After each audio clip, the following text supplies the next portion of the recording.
நிறைய பேர்லாம் பார்த்தீங்கன்னா, விடிய காலைல வந்து 3 மணி 4 மணிக்கு போயிட்டு பிரியாணிலாம் சாப்பிடுறாங்க மேம். அது மாரி சாப்பிடுறதால எந்த மாதிரியான பிரச்சனைகள சந்திக்கிறாங்க அவங்க? ஃபஸ்ட்டு 3 மணி 4 மணி ஒரு சாப்பிட்ற டைமே கிடையாது.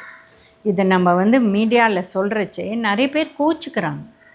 நாங்கள் டெய்லி சாப்பிடல, என்றைக்கோ ஒரு நாள் தான் சாப்பிட்றோம். என்றைக்கோ ஒரு நாள் எது பண்ணாலும் ஓகே.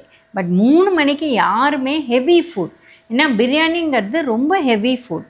இதை சாப்பிட்றது அந்த அளவு நல்லது இல்லைன்னு தான் சொல்ல முடியும். நாங்கள் சாப்பிடுவோன்னா நம்ம ஒன்றும் செய்ய முடியாது. பட் டைஜஷன் எஃபெக்ட் ஆகும். இதனால அவங்களுக்கு அந்த டைம் காலையில் எழுந்துக்க முடியாத போகும். ஏன்னா ஃபஸ்ட்டு லேட்டாக படுக்கிறாங்க, இல்லை தூங்கிட்டு இல்லை டிஸ்டர்ப் ஆகுது. அலாம் வச்சு எழுந்து போய் சாப்பிட்டுட்டு வந்து திருப்பி தூங்குறாங்க. ஸோ டெஃபினட்டாக 8 8:30 ஆகிடும். இது வந்து எக்ஸசைஸ் எஃபெக்ட் ஆகும். இது வந்து ஹெவி ஃபுட்னால் காலையில் ஒரு ஏப்பம் மாதிரி ஒரு பசியே இருக்காது பிரேக்ஃபாஸ்ட் டைமில். இந்த மாதிரி பல விஷயம் கட் ப்ராப்ளம்ஸ் வர ஆரம்பிச்சிடும். அண்ட் வெளியிலன்னு நம்ம வந்து அதுவும் அந்த டைமில் சாப்பிட்டா இது ஹெல்த்தியாக இருக்கா, ஹைஜீனிக்காக இருக்கா, அந்த மீட்டோ இல்லை வெஜிடபிள்ஸோ கெட்டு போகாத இருக்கா, ஏன்னா எப்போ பண்ணாங்க தெரியாது.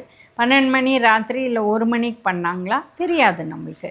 இல்லை காலைல பண்ணி இல்லை மதியம் பண்ணி திருப்பி ரீஹீட் பண்ணி கொடுக்குறாங்களா, அப்போ கெட்டு போகக்கூடிய வாய்ப்பு இருக்குது. ஏன்னா